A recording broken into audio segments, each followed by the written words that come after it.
May nakita ko, ang sigla, laking lalaki. Pagdaan naka-wheelchair na, sabi ko, ba't ganun?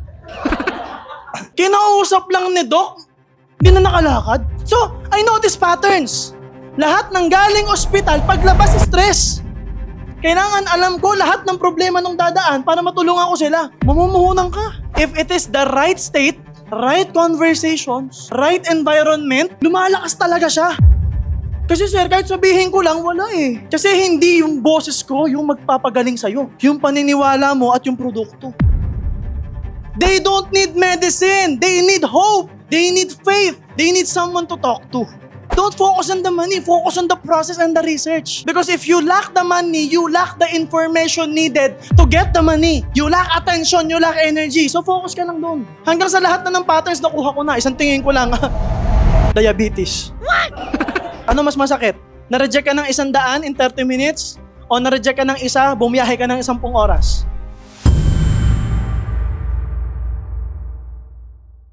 Yung Shakey's, dito po yung babaan ng jeep. Nandyan po yung mga stores. Ito po yung Moringa shop. Ito yung elevator. Nandito po yung hospital. Gets nyo ako? So, lahat ng bababa dito, bago makarating ng ospital, dadaan sa akin. At bago pumunta ng PhilHealth, dadaan sa akin. And I notice patterns because my attention is focused. Initially, I'm not focused on them. I'm focused on money. Kailangan kong kumita, so kailangan kong obserbahan yung market. Tikita ko yung mga magpapacheck up. Sasaya. Hayo. Pagbalik, di kita malilimutan. Ganun. May nakita ko, ang sigla, laking lalaki. Pagdaan naka-wheelchair na, sabi ko, ba't ganun? Kinausap lang ni Doc, hindi na nakalakad. So, I notice patterns. Lahat ng galing ospital, paglabas stress. So sabi ko, kailangan baguhin ko. Kailangan, pag may papasok ng opisina ko, paglabas, masaya. So bago ako naging networker, komedyante muna ako. Na-obserbahan ko yung pattern, may dumaan. Uy sir, naman ni sir eh. Uy, kasi yung check-up ko eh. Ano pong check-up? You have to be curious. Hindi ako nagpapanggap na curious. Curious talaga ako, bakit? Market research eh. Kailangan alam ko lahat ng problema nung dadaan para matulungan ko sila. Mamumuhunan ka. Oras muna, oras. Energy, attention. Anong nangyari, sir? Okay na nga ako kanina eh. Malakas yung katawan ko eh. Pero ano daw eh, may bato sa bato daw ako eh. Naku, alam, ayun na, iiyak na. Naku, sir. Pattern interrupt. Pasok. Sir, kape tayo. Pasok. Masarap tong kape ko. Kape. Wow, sarap. Eh, alam kong healthy yung kape. Kahit isang kape lang yon, if it is the right state, right conversations, right environment, lumalakas talaga siya. So, kwentuhan lang, tulo na luha niya. Naku, sir, kamusta nararamdaman mo? Medyo gumagaan na nga eh. Sige, sir, isa pang kape. Nakulit, kape. Oh, sir, kamusta? Teka. Ano na siya? Masaya na siya eh. Na-release na eh. Ano ba to? Naku, sir. Tingnan mo yung brochure. Nakalagay gallstone, kidney stone. Meron pang Naku sir, lahat ata ng nararamdaman mo, pasok dito. Ewan ko lang sir kasi ayoko naman magmagaling sir. Kasi sir, yan ang nakasaad na eh.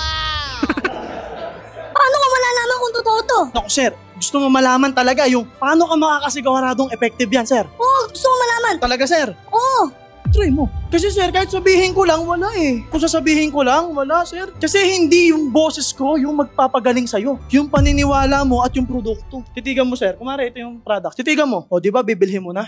Waka mo sir. Waka mo, 440. I-resibuhan ko na yun. Gagets nyo ako.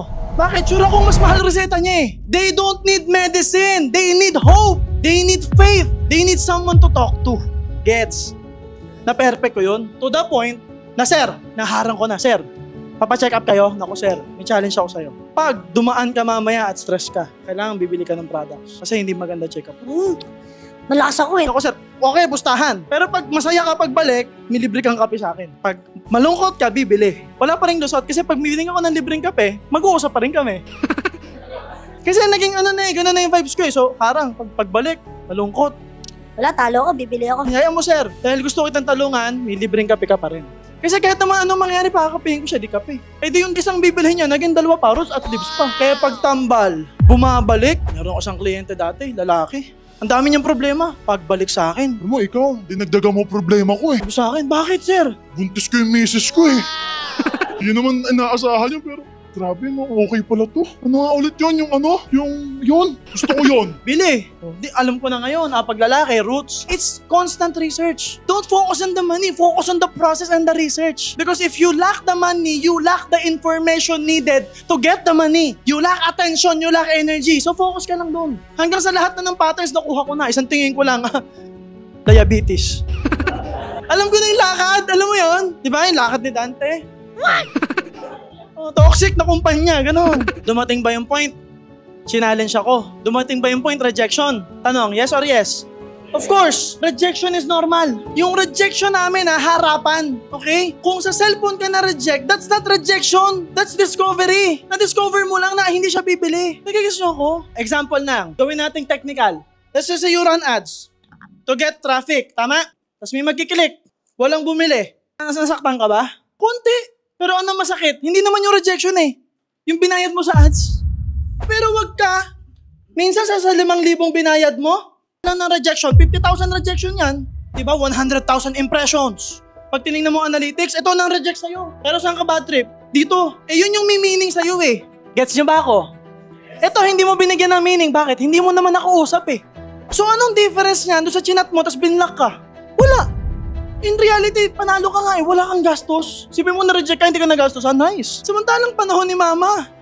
Pupunta pa yan ng Quezon, pupunta pa yan kung saan-saan para lang i-reject. Time na, pamasahe, attention, gas, lahat na. Para lang i-reject ng isa. Ano mas masakit? Na-reject ka ng 100 in 30 minutes? O na-reject ka ng isa, bumiyahe ka ng 10 oras? Exactly my point. So ba't kayo nalulungkot sa 100 na chinat nyo? Kilala ba kayo nun? Kilala mo ba yun? O yung pala eh. Nakalimutan ka na nun, binlock ka na nga eh. Nasasaktan ka pa rin. Diba? Nasakay ka na ng jeep. Talaga yun? Sinin lang ako. Nakain kayong dalawa. Nireject ako kanina, hayop. Matutulog ka na lahat na panaginipan. Talaga yun, sasagasaan ko yun. Diyan na maganda pinanggagalingan mo. Nagigets ba? Rejection is normal. Ano yung point? There's a system, just follow it. But the system states, you start with yourself. Simulan sa sarili. Tapingin mo sarili mo, self, magbago ka na. Tapingin mo katabi mo, yayaman ka na. Kabila, yayaman ka!